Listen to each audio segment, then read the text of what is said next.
Bueno, una vez más, buenos días a todos. Vamos a dar un fuerte aplauso de bienvenida a algunas personas que nos están visitando, pero primero que levanten la mano para saber dónde está. Mercy es una de ellas. Dios te bendiga, fuerte aplauso. Joeli, al lado, Dios te bendiga, Joeli. Eduard, Dios te bendiga, Eduard. Tenemos también a Matías. ¿Por dónde anda Matías? Dios te bendiga, Matías. Y Cristóbal. ¿Dónde tenemos a... Dios te bendiga, Cristóbal. Bienvenido. Bueno, la verdad es que para mí traer la palabra es un reto como nunca he tenido. Y en esta mañana me vais a disculpar porque me vais a ver tomando agua frecuentemente. La medicación que yo tomo reseca la boca, es uno de los efectos secundarios, ¿vale? Así que me vais a disculpar. Y en esta mañana quiero compartiros algo que Dios ha estado hablándome en los últimos 6 meses, ¿vale? Y el primer texto que yo recibí está en Romanos 8:35.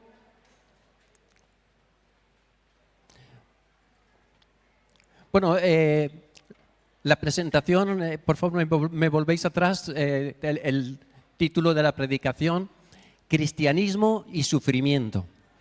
Y va a ir orientado al sufrimiento para que podamos entender que el sufrimiento no tiene por qué ser algo malo y que somos llamados, y lo veremos ahora en la palabra de Dios. He traído muchísimos textos y espero que nos hagan mucho bien cambiando esa idea en nuestra mente de que el sufrimiento puede ser sinónimo de vivir en pecado, el sufrimiento puede ser algo negativo que necesitamos orar para sanar. Y con todo esto no quiero decir que yo no crea en la obra del Espíritu Santo y en el mover sobrenatural de Dios, ¿vale? Creo con todo mi corazón que Dios puede sanar, que Dios es poderoso para sanar. De hecho, dice un texto bíblico que si alguno está entre vosotros enfermo, que llame a los ancianos de la congregación y orarán por él y será sanado. Así que creemos en eso, pero vamos a ir a ese texto de partida, Romanos 8, 35 al 39, que puede ser que de buenas a primeras no entendamos la conexión con el sufrimiento, porque aquí nos dice: ¿quién nos separará del amor de Cristo? Y hay hasta 8 palabras, o hay como una lista. San Pablo escribe una lista de cosas que nos pueden separar del amor, que no nos pueden separar del amor de Dios. Por ejemplo, tribulación. Todos sabemos lo que es, hemos pasado por tribulaciones, o angustia, que es una tribulación, digamos, mayor, o persecución, o hambre, o desnudez, o peligro, o espada, como está escrito: por causa de ti somos muertos todo el tiempo, somos contados como ovejas de matadero. Antes, en todas estas cosas, somos más que vencedores por medio de aquel que nos amó. Por lo cual estoy seguro de que ni la muerte, ni la vida, ni ángeles, ni principados, ni potestades, ni lo alto, ni lo profundo, ni ninguna otra cosa creada nos podrá separar del amor de Dios que es en Cristo Jesús. Y yo quería preguntaros, ¿qué palabra podríamos utilizar para resumir todo lo que la lista esta que San Pablo escribe? ¿Quién nos separará del amor de Cristo? Y podemos utilizar una palabra para sintetizar todo lo que hemos leído, que sería, ¿alguien se atreve? Nada, nada. Y si tuviéramos que añadir 2 palabras más, diríamos nada ni nadie. Nada puede separarnos del amor de Dios. Amén. Y eso es algo que es maravilloso. El creador de los cielos y de la tierra, el Dios de todo el poder, está con nosotros y nos promete, nos hace una promesa de estar con nosotros, de no dejarnos pasar por la aflicción sin su presencia. Filipenses 1:29, vamos allá. Ya os he dicho que vamos a leer bastantes textos bíblicos. Dice: porque a vosotros os es concedido a causa de Cristo, no solo que creáis en Él, sino que, ¿qué? ¿Me lo podéis decir? Sino que también padezcáis. Yo tengo 2 tomos en mi casa que se titula Locos por Jesús. Y ahí de alguna forma resume 2000 años de sufrimiento, de tortura y de muerte de creyentes. Y yo me pregunto por qué hemos dejado de pensar que esto nos puede ocurrir en cualquier momento a nosotros. La tribulación no está exenta para los hijos de Dios, todo lo contrario. Ahora veremos que es bueno. Y la verdad es que ese texto suena extraño porque normalmente pensamos en el sufrimiento como algo malo, no como un regalo, pero Pablo lo ve desde una perspectiva espiritual. La palabra concedido aquí tiene la idea de otorgar como gracia, o incluso, atiende bien, o incluso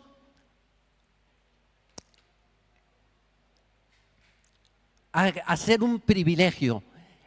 La tribulación puede ser un privilegio que Dios nos da. Pablo no está diciendo que el dolor sea agradable, yo tampoco pretendo decirlo en esta mañana, sino que sufrir por seguir a Cristo tiene un valor especial, porque Jesús mismo dijo que sus seguidores serían rechazados. ¿Lo recordamos eso? O perseguidos por causa de Él. En Juan 16:33 hay una contraparte que dice: en el mundo tendréis aflicción. O sea, está haciendo una afirmación: la aflicción es también para los creyentes, de la misma forma que lo es para el mundo. La aflicción puede ser la misma, pero la forma de atravesar la aflicción de los hijos de Dios va a ser muy diferente. Primera de Tesalonicenses 1:6 dice, bueno, antes de ver esto, San Pablo hablaba con conocimiento de causa. San Pablo fue un hombre que sufrió muchísimo en su carne y en su mente por el Evangelio. Él mismo, cuando escribe la carta a Tesalonicenses, está sufriendo porque está en una cárcel, y en una cárcel de aquellas y en Oriente Medio son realmente terroríficas. Pablo no interpreta el sufrimiento como abandono de Dios, sino como parte de la vida cristiana, como parte del proceso de transformación del creyente. Por eso anima a los filipenses a no desanimarse cuando enfrentan la oposición. Esto no es válido solo para la oposición por seguir a Cristo, sino en toda circunstancia de nuestra vida. Eso es para cualquier momento donde atravesamos difíciles circunstancias. Primera Tesalonicenses, como estaba diciendo, capítulo 1, versículo 6, dice: y vosotros vinisteis a ser imitadores de nosotros y del Señor, y se refiere a Cristo, recibiendo la palabra en medio de gran tribulación. ¿Por qué no nos pueden venir a nosotros tribulaciones si la historia del cristianismo está marcada por las tribulaciones? En estos 2000 años, en estos 25 años después del año 2000, han habido más mártires de lo que ha habido en los 2000 años anteriores. Es decir, que para mucha gente, la voluntad de Dios fue morir a lo mejor en el teatro romano, morir degollado, etcétera, etcétera. Y dice, recibiendo la palabra en medio de gran tribulación, con gozo además.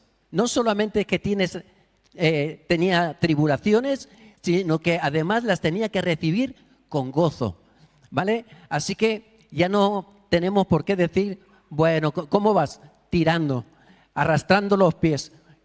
Nosotros no podemos permitirnos ese lujo, porque el sufrimiento no es una desgracia. La verdad es que puede parecer contradictorio, humanamente hablando, cómo alguien puede sentir gozo en medio del sufrimiento. La idea bíblica no es disfrutar del dolor, sino que el Espíritu Santo les daba una alegría más profunda. que las circunstancias. Era el gozo de saber que pertenecen a Cristo y estaban permaneciendo en Él. No significa que debemos de buscar el sufrimiento, ni estoy diciendo que debamos de disfrutar del dolor, ¿de acuerdo? La Biblia no glorifica el sufrimiento por sí mismo, pero sí dice, confiad. Sí dice, estaré con vosotros todos los días de nuestra vida. Sí dice, sí nos recuerda que nada podrá separarnos de su amor. ¿Quién nos podrá separar del amor de Dios? Nada, nada ni nadie. La Biblia nos enseña que si estamos cerca de Dios, si caminamos firmes, el sufrimiento no es inútil ni vergonzoso. Dios va a usarlo para su propósito, y es por eso que Pablo escribe en Primera de Tesalonicenses 3, del 4 al 7, dice, porque también estando con vosotros os predecíamos que íbamos a pasar tribulaciones, como ha acontecido y sabéis, por lo cual también yo, no pudiendo soportar más, envié para informarme de vuestra fe, no sea que os hubiese tentado el tentador y que nuestro trabajo resultase en vano. Pero cuando Timoteo volvió de vosotros a nosotros, y nos dio buenas noticias de vuestra fe y amor, y que siempre nos recordéis con cariño, deseando vernos, así como también nosotros veros a vosotros. Por ello, hermanos, en medio de toda nuestra necesidad y aflicción, fuimos ¿qué? Consolados. ¿Pero por medio de qué? De la aflicción. En la aflicción podemos ser consolados. Dios no solamente nos promete su presencia con nosotros, sino que además nos quiere consolar. Quiere darnos esa paz interior que a veces perdemos con la adversidad. Segunda de Tesalonicenses 1:4 dice lo siguiente: tanto que nosotros mismos nos gloriamos de vosotros en las iglesias de Dios, por vuestra paciencia y fe en todas vuestras persecuciones y tribulaciones que soportáis. O sea que no solamente estamos hablando de persecuciones, sino de tribulaciones que no tienen nada que ver con la persecución. Nosotros todavía no somos perseguidos en España, aunque casi podríamos decir que sí que está habiendo una persecución para los cristianos en nuestro país con el lobby gay y con toda esta vorágine de ideologías que hay ahora. Pero bueno, podemos ver en la televisión cómo están criticando, nos tratan de sectas, las sectas evangélicas. Y eso es una persecución. Eso lo tenemos que soportar aquí en España. Pero yo me quiero centrar en esta mañana más al sufrimiento que podemos vivir. El pastor Antonio Durán, deciros de paso que no está aquí con nosotros porque está predicando en la iglesia del Gemesí. El pastor Antonio, a veces yo le he preguntado cómo estás con tus hombros. Sabéis que el brazo derecho lo tiene casi, lo puede mover pero muy poquito, y el brazo izquierdo no ha recuperado toda su movilidad. Así que yo le preguntaba cómo estás, y un día él me dijo: Benja, no sé si aquí en la tierra yo volveré a mover bien los brazos, pero si no lo hago aquí, lo haré en el cielo. Así que voy a estar contento con eso. Voy a dejar mi carga en las manos del Señor. Y eso es lo que pasa, y lo podemos ver, nunca se queja. Es un hermano realmente ejemplar en cómo está viviendo su tribulación o una de ellas. Vamos a seguir con Primera de Pedro 5:10. Dice: mas el Dios de toda gracia, que nos llamó a su gloria eterna en Jesucristo, después que hayáis padecido un poco de tiempo, Él mismo os perfeccione, afirme, fortalezca y establezca. Cuando hablamos de un poco de tiempo, es un término bastante abstracto. Para ti, un poco de tiempo puede ser una hora. Si le preguntara a uno de mis nietos, un poco de tiempo es inmediato, es ya, ¿vale? Ya pasó. Y la Biblia nos habla de poco tiempo como una forma de decirnos que vamos a padecer, que vamos a sufrir y que va a ser algo transitorio. Es decir, que no tiene por qué llevarte toda la vida. En la tribulación tenemos la oportunidad de poner a prueba nuestra fe. El fuego no destruye el oro verdadero, sino que lo purifica y lo refina. Nuestra fe, nuestra vida ha de ser refinada y purificada como el fuego hace con el oro y con la plata. Solo de esta forma nuestra fe débil será fuerte. Aquello que hay en nuestra vida que nos impide alcanzar el propósito de Dios, aquello que nos frena, que nos daña, que nos impide ser útiles en las manos del Señor, se quemará. Esa es una promesa también del Señor. Él quiere quemar toda la impureza que tenemos en nuestra vida. Muchas veces le pedimos a Dios que nos use, que nos transforme, pero queremos a toda costa evitar el proceso que lo hará posible. Y ese proceso muchas veces es el sufrimiento. Isaías 43:2 es un texto que hemos leído varias personas a lo largo del año en la iglesia predicando, y es un texto que tiene una profundidad especial. Nos dice Dios a través del profeta Isaías: cuando pases por las aguas. Es decir, que vamos a pasar por las aguas, vamos a pasar por tribulación, vamos a tener sufrimientos. Pero dice: yo estaré contigo. Desde el Antiguo Testamento ya tenemos esa promesa de Dios para nuestras vidas y para todos los que seguimos a Jesucristo. Y dice: y si por los ríos, no te anegarán. Es decir, que aunque el agua sea impetuosa, aunque los problemas sean graves, aunque tengamos crisis profundas, Dios está al control. Y dice: cuando pases por el fuego, otro tipo de pruebas que nos pueden surgir, dice: no te quemarás. Y ahora luego vamos a ver a los amigos de Daniel en acción en el siguiente texto. Pero dice también, antes de terminar, dice: ni la llama arderá en ti. Puede que se quemen tus ataduras, puede que se queme, no sé, el suelo, pero tu cuerpo no experimentará el fuego. Así que, pero vemos que está la idea clara de que vamos a pasar por fuego, de que vamos a pasar por las aguas, y Dios nos promete que estará con nosotros. ¿Qué cosa nos puede separar del amor de Dios, hermanos? Muy bien, nada, muchas gracias por ayudarme. Vamos a leer en Daniel 3, del 15 al 18, un texto muy interesante sobre los tres amigos de Daniel, Sadrac, Mesac y Abednego. Dice: ahora pues,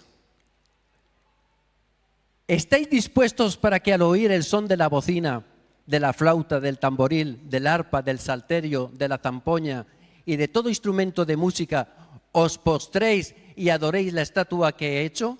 Porque si no la adorareis, en la misma hora seréis echados en medio de un horno de fuego ardiendo. ¿Y qué Dios será aquel que os libre de mis manos? ¿Qué Dios está, como diríamos vulgarmente, vacilándole? ¿Qué Dios va a ver que os va a poder socorrer en esta situación? Y ahora veamos la respuesta de Sadrac, Mesac y Abednego. Ellos respondieron al rey Nabucodonosor diciendo: no es necesario que te respondamos. Eso ya era una osadía, es decir, no es necesario que te respondamos, ¿vale? Y dice sobre este asunto, sobre lo que le había propuesto Nabucodonosor.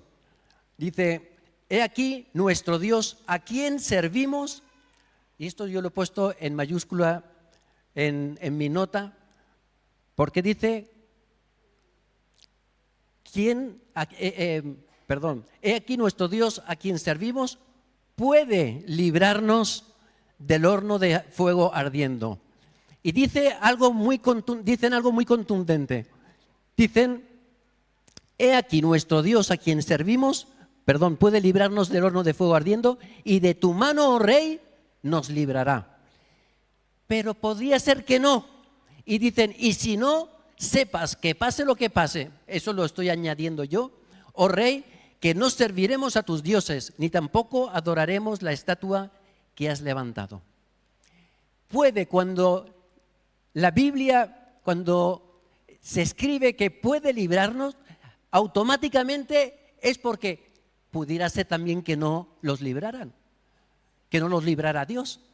Podría ser que el propósito de Dios fuera que murieran como ejemplo, como unos mártires más a lo largo de la historia del cristianismo.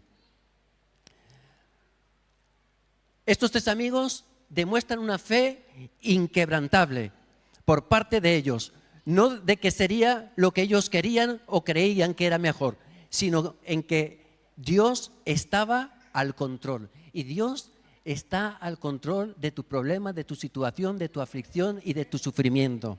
Amén. A Él sea toda la gloria. El apóstol Pablo también conocía esta gran verdad.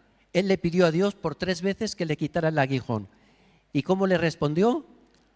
Segunda de Corintios 12 dice, bástate mi gracia porque mi poder se perfecciona en la debilidad. Por tanto, de buena gana, y aquí viene la parte quizás que nos cuesta más, me gloriaré más bien en mis debilidades para que repose sobre mí el poder de Cristo. En mis debilidades, el poder de Dios se manifiesta con más claridad. Podemos verlo como mucho más poderoso.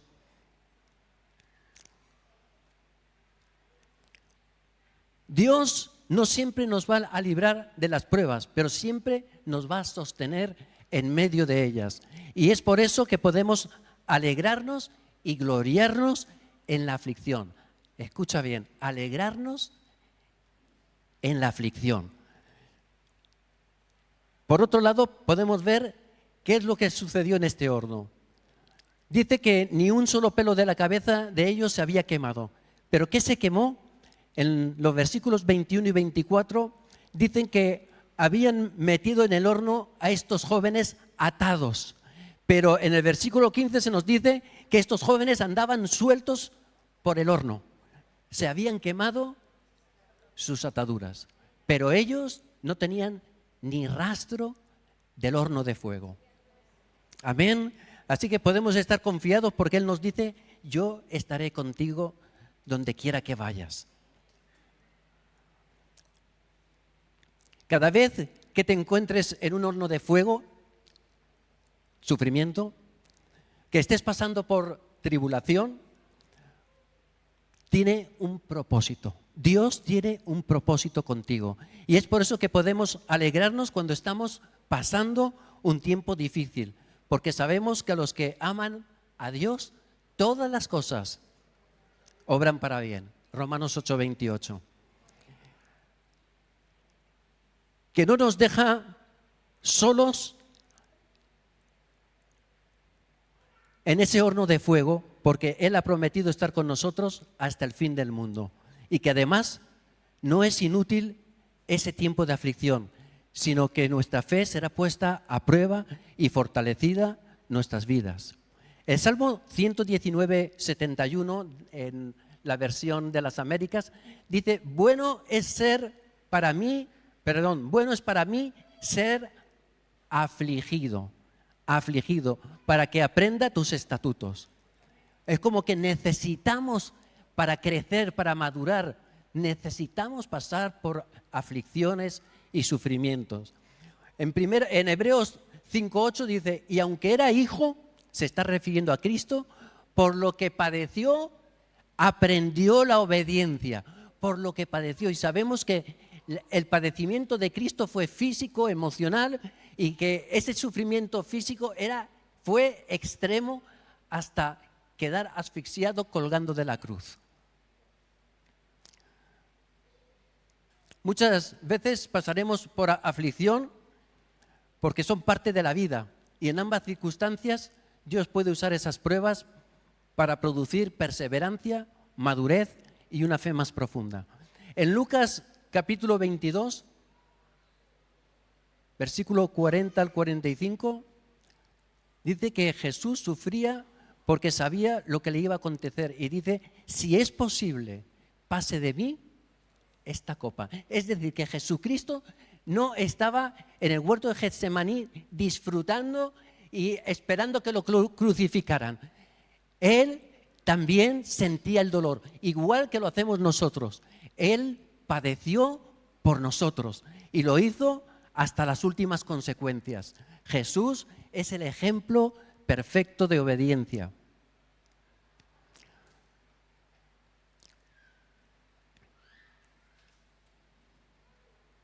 Somos capaces de ver el sufrimiento como un proceso donde Dios está al control. Es una pregunta. ¿Somos capaces de ver el sufrimiento como un proceso en el que Dios tiene el control y deseamos más su voluntad que la propia nuestra? ¿Creemos y confiamos de verdad en que Él tiene lo mejor?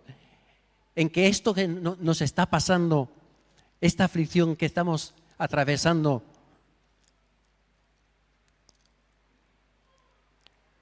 creemos y confiamos de verdad en que Él tiene lo mejor para nosotros?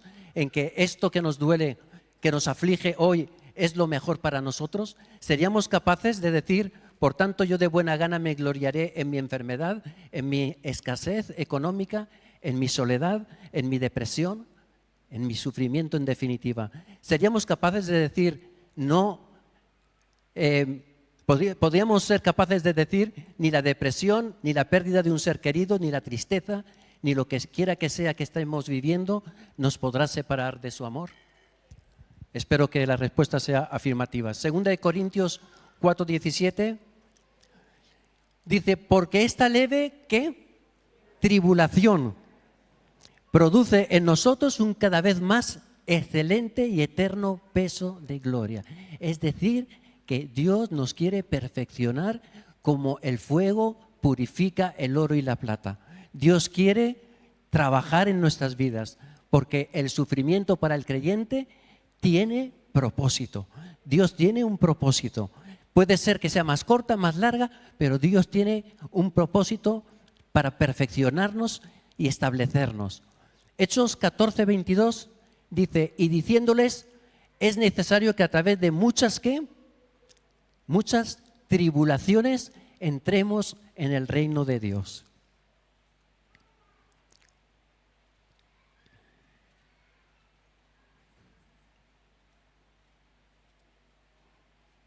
En estos textos vemos algo muy importante.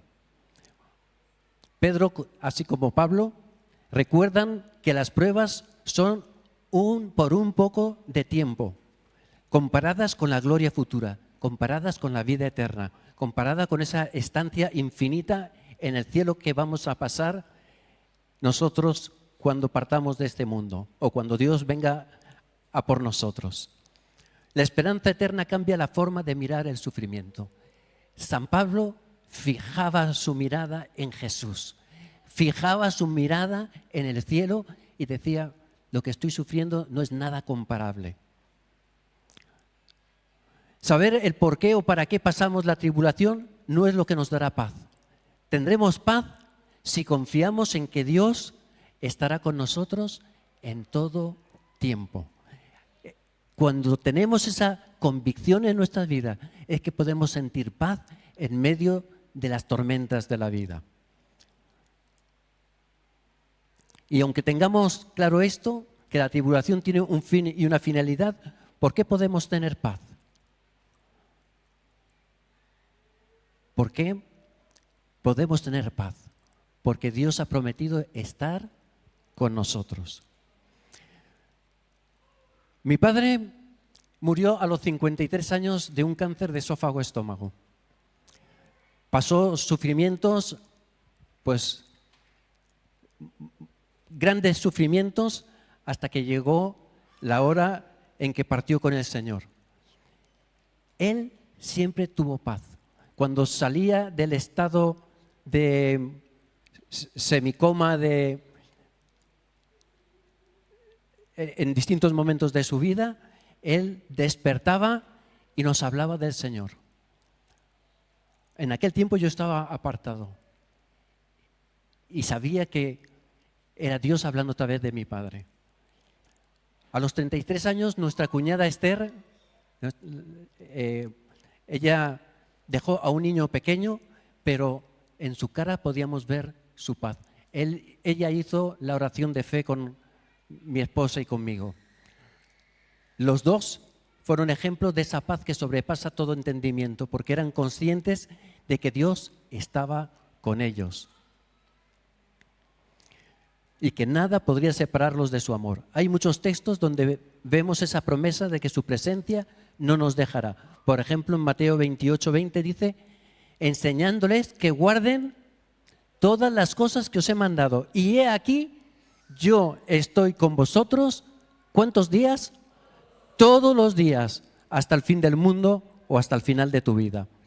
Primera de Corintios 10:13 dice así, no os ha sobrevenido ninguna tentación, o yo pongo también la posibilidad de la aflicción, del sufrimiento, no os ha sobrevenido ninguna tentación que no sea humana, pero fiel es Dios que no os dejará ser tentados más de lo que podemos soportar, más de lo que podamos resistir, sino que dará también juntamente con la tentación la salida para que podamos soportar. Podemos tener paz y esperanza porque hay una promesa. Él estará siempre con nosotros. Y es por eso que podemos estar gozosos en medio de la tribulación, en medio del sufrimiento.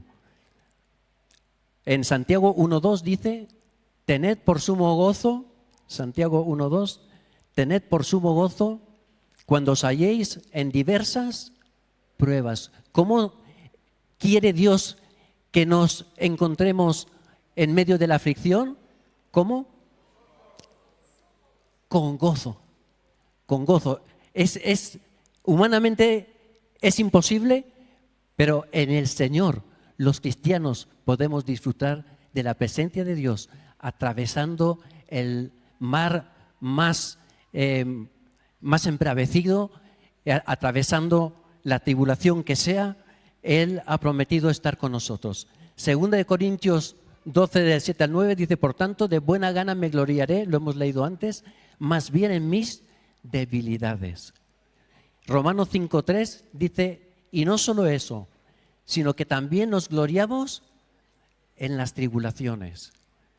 La iglesia primitiva sabía vivir la vida cristiana porque asumían que el sufrimiento era pasajero, que el sufrimiento era algo que podíamos pasar de la mano de Cristo.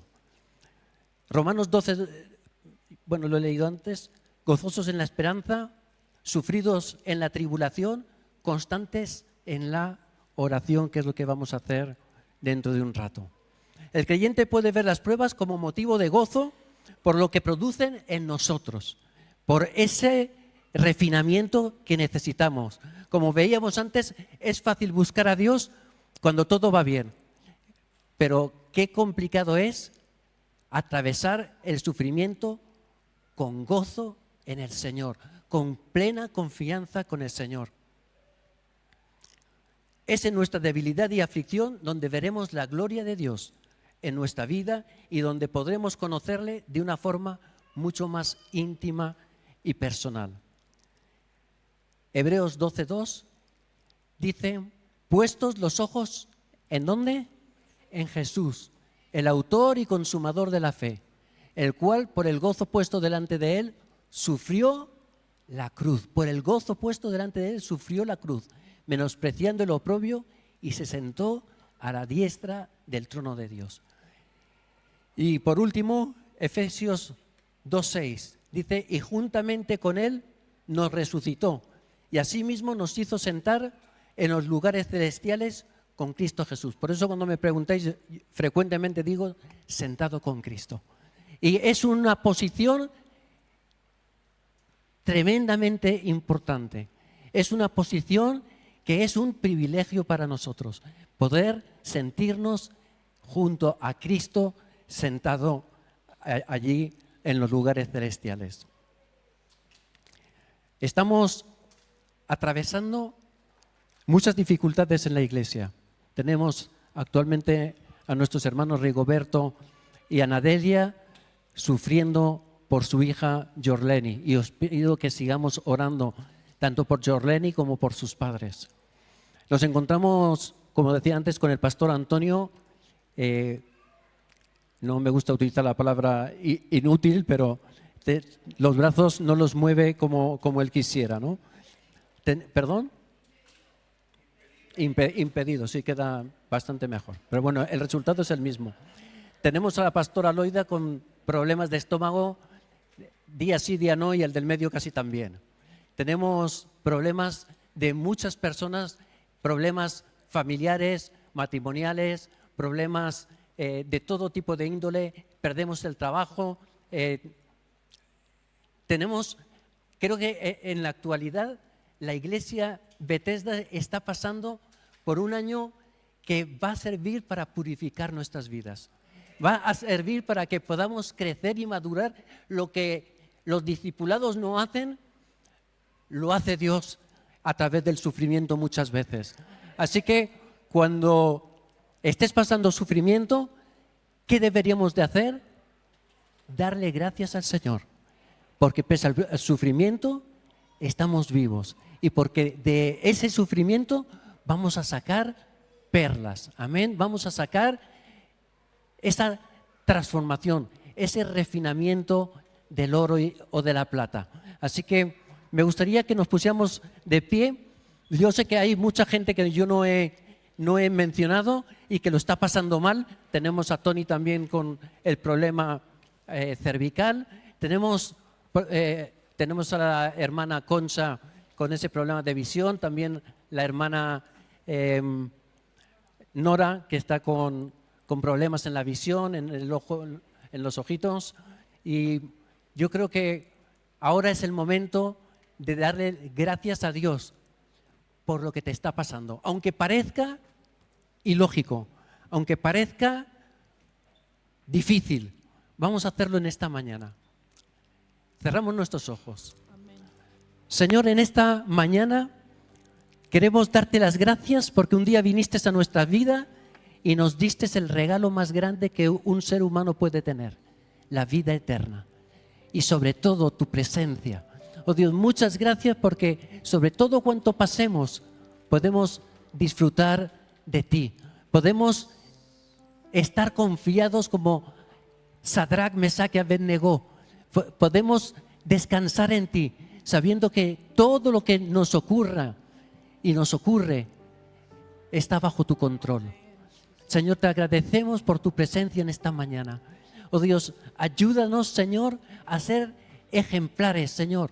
Oh Dios, que nuestra fe pueda ser notoria por nuestra forma de vida. Señor, te agradecemos por la enfermedad. Te agradecemos por el problema mental, por problemas familiares, matrimoniales.